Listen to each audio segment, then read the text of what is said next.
Crystal Beast deck and what's good support for it and just good stuff like that. So first I got 2 each of the Crystal Beasts: Amber Mammoth, Amethyst Cat, Cobalt Eagle, Emerald Tortoise, Ruby, Sapphire Pegasus, and Topaz Tiger. I got 1 Rainbow Dragon in here.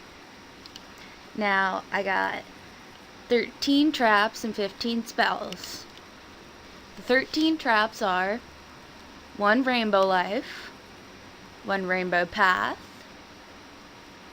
1 Crystal Counter, 1 Crystal Pair, 2 Crystal Raigekis, 1 Rainbow Gravity, 1 2-pronged attack, 1 Mirror Force, 1 Torrential Tribute, 1 Assault on GHQ, 1 Needle Ceiling, and 1 Threatening Roar.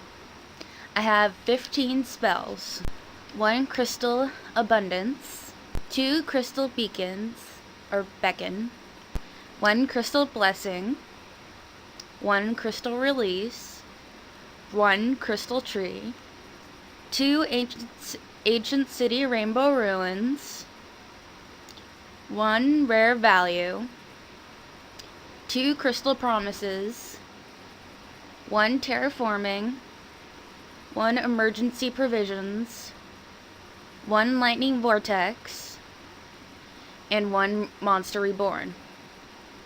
Now, the most basic thing to do in this is just to get all your Crystal Beasts out and to get out Rainbow Dragon. Now there's also another move that you can do that is mostly to get out Sapphire Pegasus and to play him out over and over again so you can get a Crystal Beast into your spell and trap card zone. As you know, Crystal Beasts run on spell and trap card zones. So if you have 2 Crystal Beast Sapphire Pegasuses, then you can get 2 inside your spell and trap card zone, which will be good because then you can get 2 different Crystal Beasts and that'll make you closer to summoning Rainbow Dragon. So another combo, which is playing Ruby Carbuncle, getting her into your spell and trap card zone, and then using Crystal Beacon or Beacon, and then playing Crystal Beast Ruby Carbuncle when your spell and trap card zone is full, and then just playing all them out. Make sure you have like 2 Sapphire Pegasuses in order to get those 2 other Crystal Beasts that you don't have. And there you go, you can summon Rainbow Dragon, which is a good thing because Rainbow Dragon is the top heap in your deck. Now, another thing to do is to play Rainbow Gravity, which doesn't mean that you sacrifice all your Crystal Beasts. So you can still have your Crystal Beasts out, and you can have a Rainbow Dragon, or Dark Rainbow Dragon, which is good. Now the field spell, Ancient City Rainbow Ruins, gets counters on it for how many Crystal Beasts you have inside your spell and trap card zone. 1, this card cannot be destroyed. If you have 2, then you can half the battle damage that you take. If you have 3, then you can send 1 Crystal Beast monster you control to the graveyard and negate the activation of a spell or trap card and destroy it. And if you have 4, then once per turn during your main phase, you can draw 1 card. And if you have 5, then once per turn during your main phase, you can special summon 1 Crystal Beast card from your spell and trap card zone. Crystal Beasts run on special summoning and searching through your deck. So that's something you have to be cautious of, because there's a lot of cards that stop it, and like Royal Degree doesn't help, stuff like that. And let's see. Also, there is a trap card called Last Resort. Don't use it. It doesn't work. Just use Terraforming.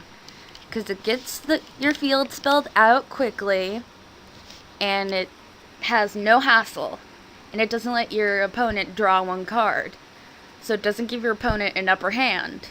Now, Rainbow Path is a very good card. It's something that you want to have. Activate only by sending one Crystal Beast card from your spell and trap card zone to the graveyard when your opponent's monster declares an attack. Negate the attack, then you can add one Rainbow Dragon or Dark Rainbow Dragon from your deck to your hand. This is good because you can negate the attack. Your Crystal Beasts go to the grave, which is one of the ways to summon Rainbow Dragon, and also you get a Rainbow Dragon in your hand, which is nice, and it helps you get him out faster. Now, Rainbow Life is good if you're running low on life points, and if your spell and trap card zone is just full and you can't do anything about it. What else? Now, Crystal Pair. Activate only when a Crystal Beast monster you control is destroyed by battle and sent to the graveyard. Place one Crystal Beast monster from your deck to your spell and trap card zone. Face up as a continuous spell card. You take no battle damage this turn. This is good, but it requires you to send your Crystal Beast to the graveyard. But you gain another Crystal Beast into your spell and trap card zone, so it cancels out, which is good. Crystal Tree. Now, a Crystal Tree gets a crystal counter on it each time a Crystal Beast is crystallized, when it goes to the spell and trap card zone, and each time that it does,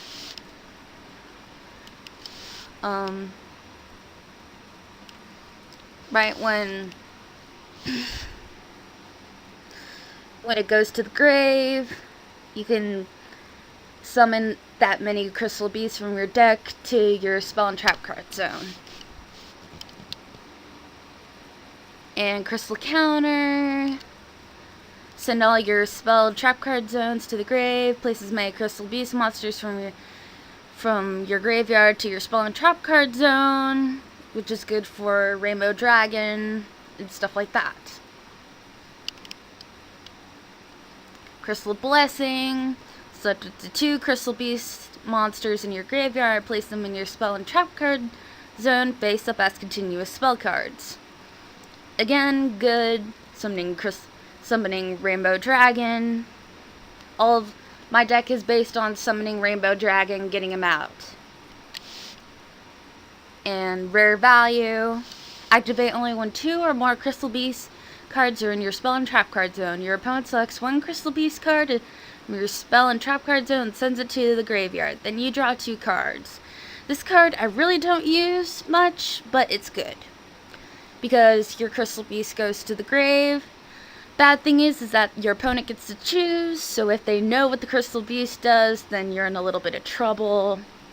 But you get to draw 2 cards, so it kind of plays itself out. And Needle Sealing. Destroys all face-up monsters, again, spell trap card zone, so on and so forth. Crystal Release.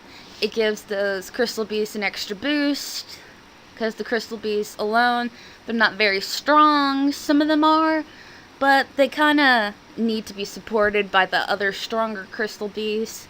So Crystal Release helps them up by 800 attack. And once it's destroyed, you can place one Crystal Beast monster from your deck in your spell and trap card zone as a continuous spell card. So even if you do lose a monster, you gain another, which is how they play off. It's a very good deck, to me. Anyway. Now, Crystal Abundance. This card is very good. Now, you send 4 Crystal Beast cards from your spell and trap card zone to the graveyard. And then you special summon as many Crystal Beast monsters as you can from your graveyard to the field, counting on how many your opponent sent from this card. I recommend not playing it if your opponent only has 1 or 2 cards on the field, because that is kind of worthless. Just don't do it. Nothing I recommend. that's about it. So I hope you guys enjoy me commentating and telling you about my Crystal Beast deck, and I hope you guys like it. Be sure to catch me on Dueling Network if you want to duel me. I'm fine with that, and see you guys later.